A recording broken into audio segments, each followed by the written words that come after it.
नमस्कार। कार्यक्रम यो सातामा यहाँहरूलाई हार्दिक स्वागत छ। म रामप्रसाद भण्डारी। दर्शकवृन्द, मुलुकको समसामयिक राजनीति र जनसरोकारका महत्त्वपूर्ण विषयमा हामी यस कार्यक्रममा विचार विमर्श गर्दै आएका छौँ। यसै क्रममा आज हामीले स्टुडियोमा निम्ताएका छौँ पूर्व वन सचिव डाक्टर विश्वनाथ ओली र संरक्षणविद माधव खड्कालाई। उहाँहरूसँग खास गरी विश्व रेन्जर दिवसका सन्दर्भमा जैविक विविधताको संरक्षण, विकास, मानव वन्यजन्तु द्वन्द्व न्यूनीकरण लगायत विश्व रेन्जर दिवसको महत्त्व र यसको सान्दर्भिकताका विभिन्न पक्षमा केन्द्रित रहेर कुराकानी गर्दैछौँ। यहाँहरू दुवैजनालाई कार्यक्रममा स्वागत छ। धन्यवाद। सबैभन्दा पहिला डाक्टर विश्वनाथ ओलीज्यूसँग म जान्न चाहेँ, जिज्ञासा राख्न चाहेँ कि अहिले जैविक विविधताको क्षेत्रमा धेरै कामहरू भएका छन्। नेपाललाई जैविक विविधताको दृष्टिले विश्वमै 25औं धनी देशका रूपमा पनि एउटा चित्रण गरिएको अवस्था छ। तर यति सम्पन्न भइकन पनि जैविक विविधतालाई समुचित उपयोग गर्ने र यसबाट पर्याप्त लाभ लिने दिशामा अहिले हाम्रो समग्र मुलुकको अवस्था कस्तो छ? अब नेपालको वन क्षेत्रबाट हामीले लिन सक्ने मुख्य फाइदाहरू भनेको 4-5 वटा विषयबाट हुनसक्छ। त्यसमा मुख्यतया काठ दाउराको उत्पादन एउटा हुन्छ। दोस्रो विषय भनेको जडीबुटी तथा गैरकाष्ठ वन पैदावार त्यसबाट हुन्छ। तेस्रो विषय भनेको जुन प्रकृतिमा आधारित पर्यटन त्यसका माध्यमबाट पनि हुन्छ। जुन धेरै जसो चाहिँ हाम्रो राष्ट्रिय निकुञ्जहरूमा विदेशी पर्यटकहरूले भ्रमण गर्ने जुन खालको अभ्यास थियो, अब कोरोनाको कारणले त्यो केही खुम्चिएको अवस्था छ। चौथो विषय भनेको यो वातावरणीय सेवा जस्तै कार्बन व्यापार, त्यसमा नेपालको वन क्षेत्रले केही पहल लिइरहेको अवस्था छ। त्यहाँबाट नि हामीले लाभ लिन सक्ने अवस्था छ। पाँचौँ भनेको हामीले अहिले वन्यजन्तु पालन प्रजननको विषय पनि जुन एउटा सोचका साथ अगाडि आएको थियो, त्यो कोरोनाको कारणले केही अब धकेलिएको अवस्था छ। यसरी यो 4-5 वटा क्षेत्रबाट नेपालको वन क्षेत्रले लाभ लिन सक्छ र यी विषयहरूलाई मध्यनजर गर्दै राष्ट्रिय वन नीति 2075मा वन क्षेत्रको पूर्ण क्षमतामा उपयोग गर्ने, उत्पादन र उत्पादकता बढाउने र त्यो उत्पादन बढिसकेपछि त्यसमा आधारित हरित उद्यमहरूको स्थापना प्रवर्धन गर्ने भन्ने विषयदेखि लिएर जैव विविधताको संरक्षणको विषय पनि उल्लेख भएको छ। र त्यो नीतिलाई टेकेर नेपाल सरकारले र प्रदेश सरकारहरूले विभिन्न वन क्षेत्रसँग सम्बन्धित वार्षिक कार्यक्रम बजेटहरू पनि तर्जुमा गरेको अवस्था छ। यहाँले भन्नुभयो जस्तो जति हामी संरक्षणमा विश्वसामु उदाहरणीय मुलुक जैव विविधताको संरक्षण भनेर एउटा इमेज छवि राख्न सफल भएका छौँ, तर त्यसलाई पूर्ण क्षमतामा उपयोग गर्ने सन्दर्भमा हामी चुकेको अवस्था छ। जस्तै अब जैव विविधताको महासन्धिको 3 वटा उद्देश्यहरू हामीले हेऱ्यौँ भने एउटा संरक्षण, एउटा त्यसको उपयोग, अर्को चाहिँ त्यसबाट प्राप्त हुने लाभको समन्यायिक बाँडफाँड भन्ने विषय छ। र जुन तेस्रो उद्देश्य अनुसार हामीले र राष्ट्रिय वन नीतिमा उल्लेख भएको पूर्ण क्षमता उपयोग गर्ने विषयमा हामी चुकेका छौँ।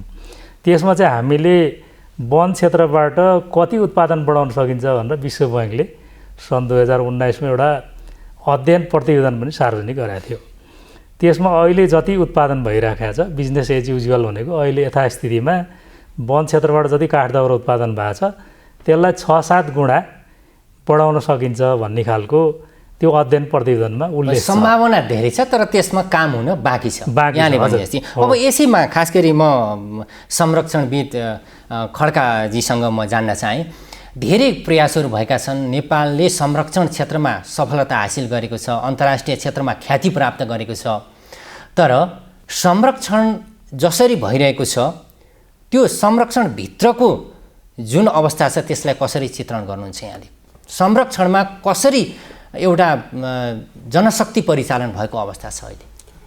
अब ओभरअल संरक्षणको कुरा गर्दाखेरि हामीले जुन सफलताको कुरा गऱ्यौँ, भर्खर सरले जुन नेपालले सफलताको कुरा गरेको गर्नु, यसमा चाहिँ अनसिन हिरोहरू जो हामी रेन्जर भन्छौँ र रेन्जरहरू जुन अग्रपङ्क्तिमा काम गर्ने जुन समुदायदेखि लिएर सरकारी गैर सरकारी क्षेत्रमा सबैमा जुन काम गर्ने उहाँहरूले जुन अग्रपङ्क्तिमा रहेर जुन काम गरिदिनु भएको छ र उहाँहरूकोले गरिदिएको कामको जुनले गर्दाखेरि चाहिँ हामीले सफलता पाएका छौँ र यो सफलता सँगसँगै चाहिँ उहाँहरूलाई पनि त्यही किसिमको रिकग्नाइजेसन गरेर चाहिँ उहाँहरूको यो जुन अग्रपङ्क्तिमा काम गर्ने रेन्जरहरूलाई पनि त्यसै गरी पहिचान गरेर सँगसँगै यो सफलता सँगसँगै उहाँहरूको कन्ट्रिब्युसनको पनि हामीले सँगसँगै लिएर जानुपर्छ। अब खास गरी हामी अन्तर्राष्ट्रिय रेन्जर दिवस मनाउने सन्दर्भमा पनि कुराकानी गर्दैछौँ।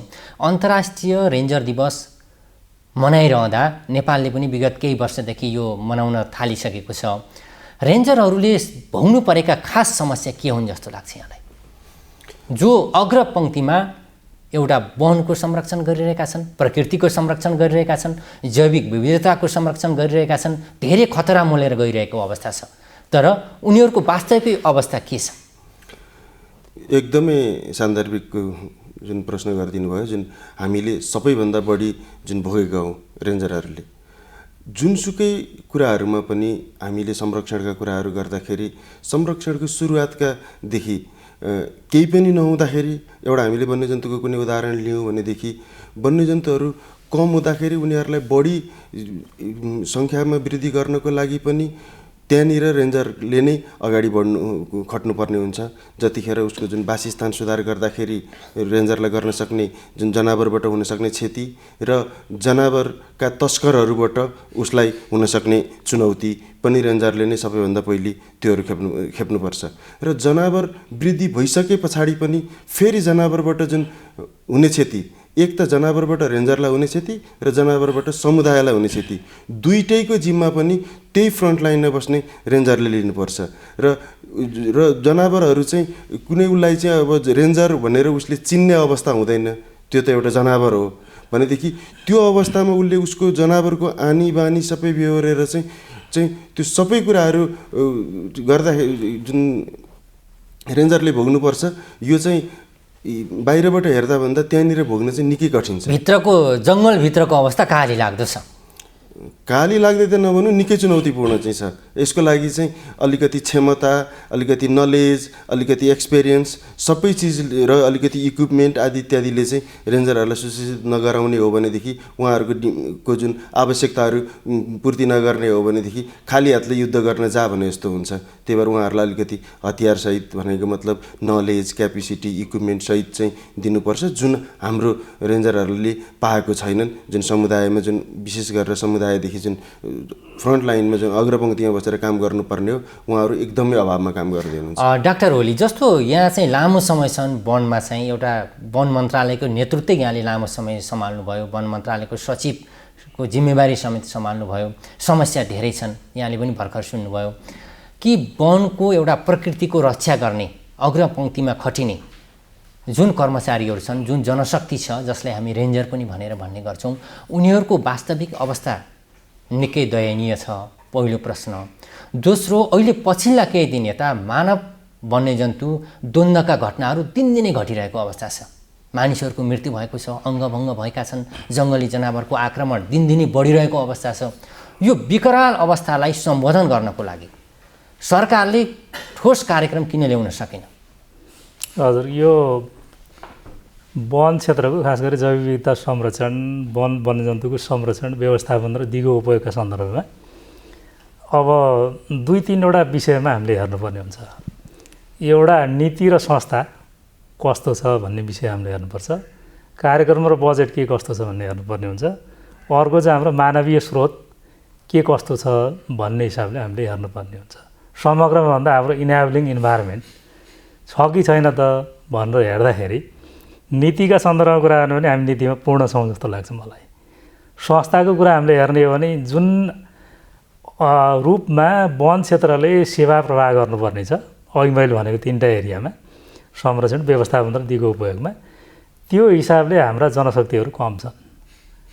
जस्तो अहिले हामी सङ्घीयतामा गइसकेपछि राष्ट्रिय निकुञ्ज आरक्षको व्यवस्थापन सङ्घमा छ, अरू राष्ट्रिय वनको व्यवस्थापन चाहिँ प्रदेश सरकारसँग छ। तर ती सबै चिजलाई अगाडि बढाउनको लागि चाहिने जनशक्ति हामीसँग न्यून छ। उदाहरणको रूपमा अब रेन्जरको मात्रै सङ्ख्या हेर्ने हो भने सङ्घमा 180 जना छ, प्रदेशमा 455 जना गरेर जम्मा 635 जना छ। भनेपछि देशभरको वनको क्षेत्रफल 44.74% वनको क्षेत्रफल छ। यति ठुलो वन र त्यसै गरी जैविक विविधता संरक्षित क्षेत्रहरूको संरक्षण गर्ने जिम्मेवारी बोकेका रेन्जरहरूको सङ्ख्या न्यून हो कि यो पर्याप्त हो? यो अन्य मुलुकको तुलना हामीले हेर्ने हो भने यो चाहिँ न्यून हो। मैले 635 भनेको फेरि यो हाम्रो राजपत्र अनङ्कित वन सेवाका प्राविधिक श्रेणीका कर्मचारीहरूलाई मैले भन्दैछु। तर अरू कर्मचारीहरूको सङ्ख्या हेऱ्यो भने अलिकति बढी नै छ होइन। तर रेन्जर फिल्डमा खटिने कर्मचारीहरूको सङ्ख्या न्यून छ, एउटा न्यून छ। अर्को चाहिँ राष्ट्रिय बजेटको एलोकेसन हामीले हेर्ने हो भने वन क्षेत्रमा कुल बजेटको झन्डै 1% भन्दा कम चाहिँ अब विनियोजन भएर आएको हुन्छ, जुन चाहिँ अब कार्यक्रमहरू प्रभावकारी ढङ्गले लानका लागि स्रोतको चाहिँ कमी हुन्छ। अघि उहाँ माधवजीले भन्नुभयो नि, रेन्जरहरूलाई प्रविधिको क्षमता विकासको पूर्वाधारको यसरी हामीले अब तिखार्दै लानुपर्ने। जसरी अब हतियार राख्यो भने बोधो हुन्छ नि, तिखार्दै लानु पऱ्यो नि। त्यसै गरेर हाम्रा अब जनशक्तिलाई पनि समयानुकूल प्रविधिसँग हामीले आत्मसात गर्दै जाने, उपकरणहरूसँग आत्मसात गर्दै जाने, ज्ञानहरू सिपहरू बढाउँदै लानुपर्ने, त्यो ढङ्गले हामीले गर्न नसकेको अवस्था छ। एउटा मैले सङ्ख्या न्यून भने, अर्को भएकोमा हामीले उनीलाई तिखार्न सकेका छैनौँ। अब यो सबैका लागि फेरि हामीसँग बजेटको कमी छ। अभाव भन्दिनँ म, कमी छ, न्यून छ। त्यो हिसाबले हामीले हेर्नुपर्ने हुन्छ जस्तो मलाई लाग्छ। अब यो त मुलुकको जुन जति थैली हुन्छ नि, त्यो सबै सेक्टरमा डिभाइड गर्दाखेरि अब मुलुकले धान्न सक्ने अवस्था त्यति नै होला त्यो भावनाले। तर वन क्षेत्रको जुन जिम्मेवारी छ त्यसलाई पुरा गर्नको लागि स्रोत, मानवीय स्रोत दुइटै, वित्तीय स्रोत, मानवीय स्रोत दुवै कमी छ र संस्थागत हिसाबले नै हामीले अलिकति सोच्नुपर्ने आवश्यकता छ। अब यसैसँग खास गरी मानव वन्यजन्तु द्वन्द्वका घटना बढेको सन्दर्भमा यहाँलाई मैले जिज्ञासा राखेको थिएँ कि यी घटनाहरू बढिरहेका छन्। सरकारले अथवा राज्यले भनौँ एउटा मानिसहरू अङ्गभङ्ग भएमा, मृत्यु भएमा केही अमाउन्ट रकम उपलब्ध गराउने, त्यसपछि त्यो समस्या समाधानतिर ध्यान नदिने स्थिति दोहोरिरहेको अवस्था छ। यो किन यस्ता घटनाहरू बढी भइरहेको अवस्था छ? यसलाई कसरी हेर्नु भएको छ यहाँ? यसलाई पनि दुईवटा पार्टबाट हामीले हेर्नुपर्ने हुन्छ। एउटा चाहिँ अब रोकथामको विषयको हिसाबले, हुनै नदिने हिसाबले होइन। अर्को चाहिँ भइसकेपछि त्यसलाई कसरी राहत अब सुविधाहरू दिन सकिन्छ भन्ने हिसाबले हामीले हेर्नुपर्ने हुन्छ। हुनै नदिने विषयमा जस्तो म मन्त्रालयमा छँदाखेरि नै हामीले वन्यजन्तुहरूको वासस्थान सुधार गर्नु पर्यो भनेर म्यासिभली त्यो कार्यक्रमहरू हामीले खास गरी तराईका निकुञ्ज आरएचहरूमा लन्च गऱ्यौँ। किनभने वन्यजन्तुहरू आफ्नो वासस्थानमा रह्यो भने बाहिर बस्तीहरूमा आउन पाउँदैन र त्यस्ता घटनाहरू हुन पाउँदैन भन्ने हिसाबले एउटा वासस्थानमा सुधारको विषय एउटा हुन्छ। दोस्रो विषय चाहिँ अब आहाराको कुरा। वन्यजन्तुहरूलाई चाहिने आहारा आफ्नो वासस्थानमा भएन भने तिनीहरू बाहिर आउँछन्, बाँच्नु त पर्यो। त्यसले पनि अब यो द्वन्द्वका घटनाहरू बढिरहेको अवस्था देखिन्छ। तेस्रो विषय भनेको चाहिँ अब हाम्रो अलिकति यो सामाजिक पाटोमा हाम्रो रहनसहन, जनसङ्ख्याको वृद्धि, औद्योगिकरण, पूर्वाधारको विकास हेर्ने हो भने जुन सुरुवाती चरणमा, उदाहरण म चितवन राष्ट्रिय निकुञ्जको दिन चाहन्छु। तपाईँले 2029 सालमा स्थापना कालमा भएको चितवन राष्ट्रिय निकुञ्ज र त्यसको सामाजिक परिवेश, जनसाङ्ख्यिकीय परिवेश, विकासको परिवेश हेर्नुभयो र अहिले हेर्नुभयो भने त्यो आकाश जमिनको फरक छ। त्यो भए हुनाले पनि हामीले त्यो सामाजिक दृष्टिकोणबाट पनि निकुञ्जलाई कसरी व्यवस्थापन गर्न सकिन्छ, द्वन्द्वलाई कसरी व्यवस्थापन गर्न सकिन्छ भन्ने हिसाबले हेर्नुपर्ने हुन्छ। र अर्को पार्ट भनेको चाहिँ अब हामीले वन्यजन्तुहरू कुनै पनि निकुञ्ज, आरक्ष अथवा वन क्षेत्रले कति थ्याक्न सक्छ त्यसलाई हामी इङ्ग्लिसमा क्यारिङ क्यापासिटी भन्छौँ, वहन क्षमता। उदाहरणको रूपमा मानिलिनुहोस् चितवनमा 94वटा बाघ छ भने पछिल्लो तथ्याङ्क। अब अहिले अब जुलाई 29मा त्यो नयाँ तथ्याङ्क सार्वजनिक हुँदैछ। अब बढ्ला घट्ला म जान्दिनँ। यदि बढ्यो भने चितवन राष्ट्रिय निकुञ्जले त्यो बाघ थ्याक्न सक्छ कि सक्दैन? यदि सक्दैन भने यसको मापदण्ड बनाउने निकाय कुन हो? मापदण्ड बनाउने निकाय वन तथा वातावरण मन्त्रालय हो। त्यो अन्तर्गत राष्ट्रिय निकुञ्ज वन्यजन्तु संरक्षण विभाग हो। हामीले म हुँदैखेरि पनि यो वहन क्षमता खास गरेर अब बाघको कति छ त, बाघ पाउने निकुञ्ज आरक्षहरूमा र वरिपरिका वन क्षेत्रमा भनेर एउटा अध्ययन पनि भएको छ। त्यो हिसाबले अन्य वन्यजन्तुको पनि हामीले गर्नुपर्ने हुन्छ, ताकि यदि थ्याक्न नसक्ने खालको वन क्षेत्र छ भने हामीले अल्टरनेट मेकानिजममा पनि जानुपर्ने हुन्छ, चाहे अन्यत्र स्थानान्तरण गर्नुपऱ्यो उपयुक्त वासस्थानमा वा अरू कुनै विकल्प हामीले हेर्नुपर्ने हुन्छ। एकतार हामीले एउटा सर्टेन सङ्ख्यालाई चाहिँ कायम राख्ने तरिकाले काम गर्नुपर्ने अवस्था थ्याक्न सक्ने हिसाबले, हजुर, थ्याक्न सक्ने वासस्थानले थ्याक्न सक्ने, आहाराको उपलब्धताको हिसाबले थ्याक्न सक्ने हिसाबले हामीले राख्नुपर्ने हुन्छ। अर्को अब हात्तीको कुरा गर्ने हो भने चाहिँ हामीले हात्ती जुन हिँड्ने हाम्रो जुन उसको बाटो हुन्छ त्यो बाटोलाई चाहिँ हामीले व्यवस्थापन, त्यसलाई रिस्टोरेसन भन्छ हामीले, कोरिडोरको हिँड्ने बाटोको, त्यसलाई पनि हामीले विचार गर्नुपर्ने हुन्छ। अब अर्को मैले भने नियन्त्रणका पाटोमा चाहिँ जुन हामीले राहत निर्देशिका 69 सालमा सुरुमा जारी हो, पछि 75 सालमा त्यो अब संशोधन भएको छ। त्यो अनुसारको अब राहतको प्रक्रियाहरू अघि बढेको अवस्था छ।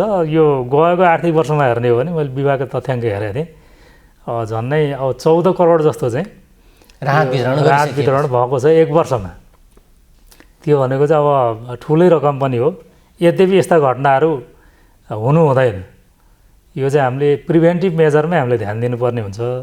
र अघि मैले भनेको हाम्रो प्राविधिक व्यवस्थापकीय पाटोमा हामीले चाहिँ ध्यान दिनुपर्छ, धेरै सुधार गर्नुपर्ने देखियो। हजुर माधवजी, जस्तो अब रेन्जरहरू अथवा वन रक्षकहरू वनको भित्री तहसम्म पुगेर वनको रक्षा गरिरहेका छन्, वनस्पतिको रक्षा गरिरहेका छन्, जैविक विविधताको संरक्षणमा उत्तिकै महत्त्वपूर्ण भूमिका निर्वाह गरिरहेका छन्। तर उनीहरूले भोगेका समस्याहरू यहाँले भने जस्तै दिनानुदिन बढ्दैछन्। उनीहरूलाई एउटा उनीहरूको दक्षता बढाउने, उनीहरूलाई उपयुक्त तालिम दिने अथवा उनीहरूलाई हतियारले एउटा सुसज्जित बनाउने जस्ता कुराहरू पनि पर्याप्त हुन सकेका छैनन्। अब खास गरी कस्तो कार्यक्रम आवश्यक छ परम्परागत ढङ्गले संरक्षण हुँदै आएका हाम्रा वन जङ्गलहरूलाई अब आधुनिक प्रविधिसँगै एउटा प्रविधि मैत्री बनाएर अगाडि बढाउनको लागि के कस्ता चुनौती देख्नुहुन्छ र खास ठोस रूपमा कस्ता कार्यक्रम आवश्यक ठान्नुहुन्छ यहाँले? अब मुख्य रूपमा चाहिँ एउटा त उनीहरूलाई पहिले पहिचान गर्नु पर्यो। उनीहरूले नै गर्दाखेरि यो भएको भनेर नीतिले नै उनीहरूलाई चिन्नुपर्छ र उनीहरूलाई चाहिँ यो स्थानीय स्तरमा भएको कामहरू चाहिँ यो तपाईहरूले नै गर्दाखेरि भएको हो भनेर पहिला पहिचान दिने बित्तिकै मलाई लाग्छ धेरै त्यसले मोरल बुस्टअप गर्छ र मोरल बुस्टअप भनेको अहिलेको सबैभन्दा ठुलो आवश्यकता हो। दोस्रो भनेको जुन अहिले जुन कन्फ्लिक्टकै कुरा गर्ने हो भनेदेखि चाहिँ कन्फ्लिक्टको विज्ञ चाहिँ उनीहरू हुन्। त्यो ठाउँमा किन त्यस्तो भइरहेछ, समुदायले किन त्यो रियाक्सन गरेको छ, बाघको अवस्था, बाघले भनौँ या गैँडाले भनौँ या हात्तीले भनौँ त्योहरू गरेछ नि त्यो किन त्यो भयो भन्ने छ।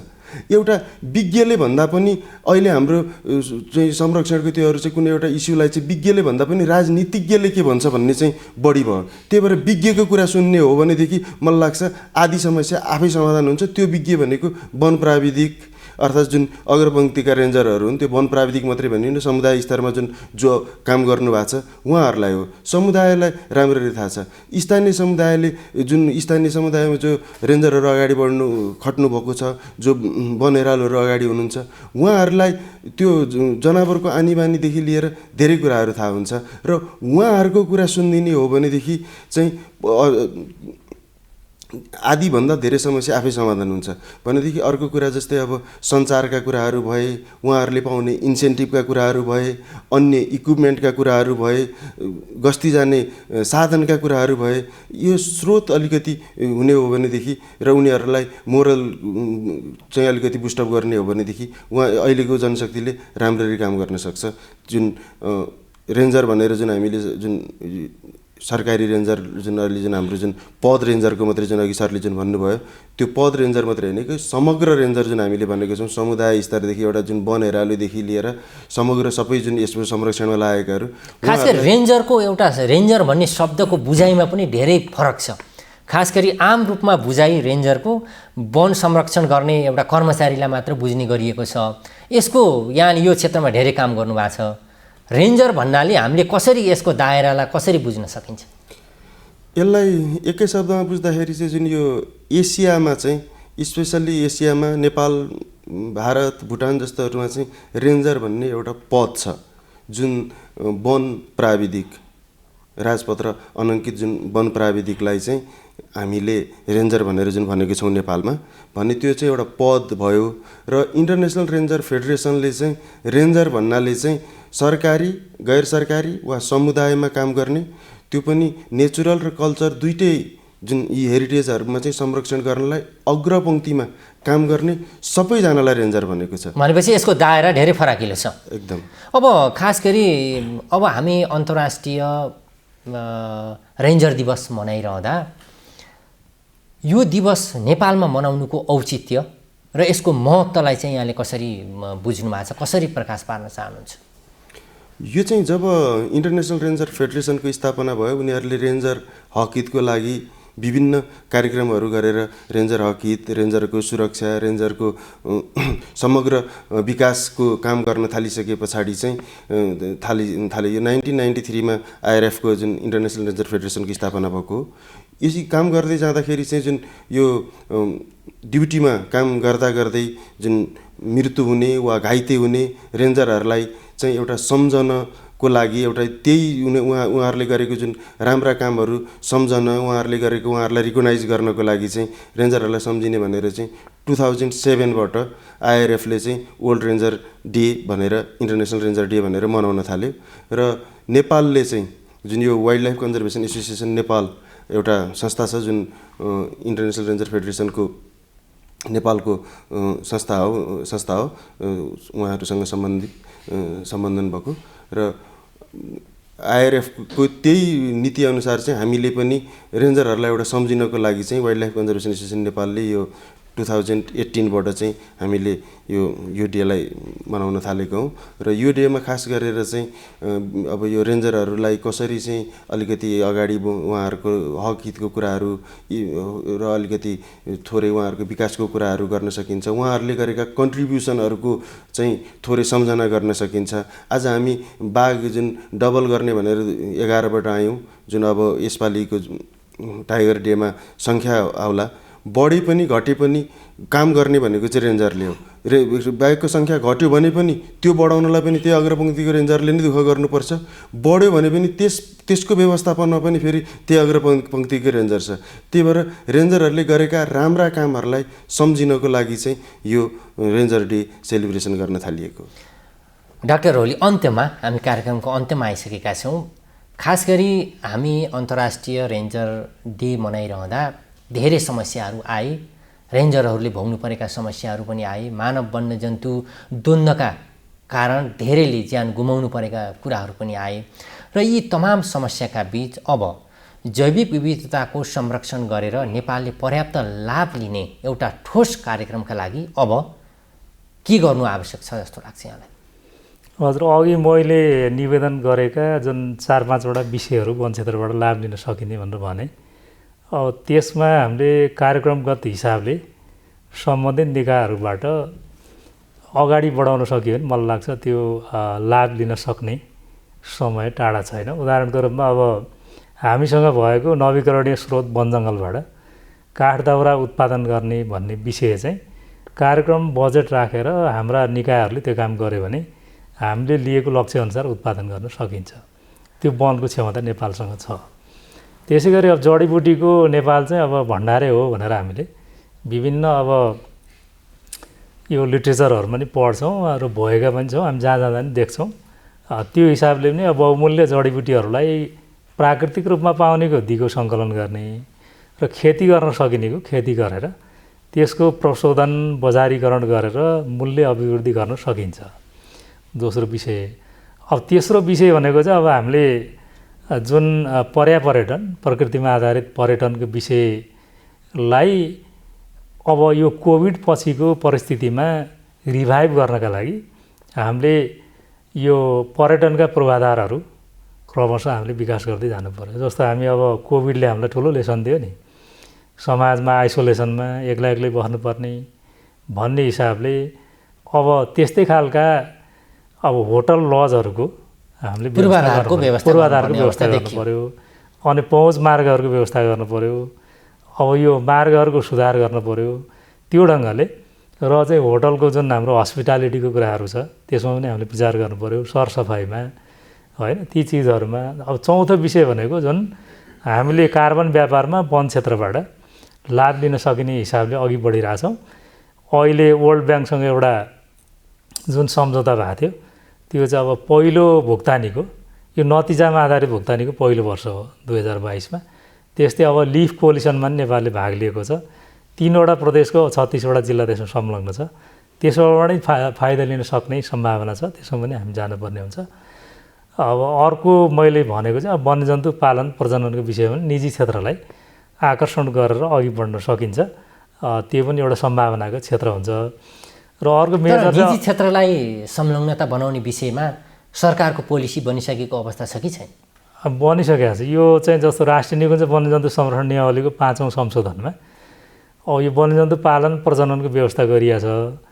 अनि मन्त्रालयले त्योसँग सम्बन्धित मापदण्ड बनाएर त्यो वन्यजन्तुहरूको अब तोकिया छ, कुन वन्यजन्तु लिँदाखेरि कति पैसा सिडी एनिमलका रूपमा र कुन चाहिँ अब व्यवस्था गर्नुपर्ने निजी क्षेत्रले भन्ने छ।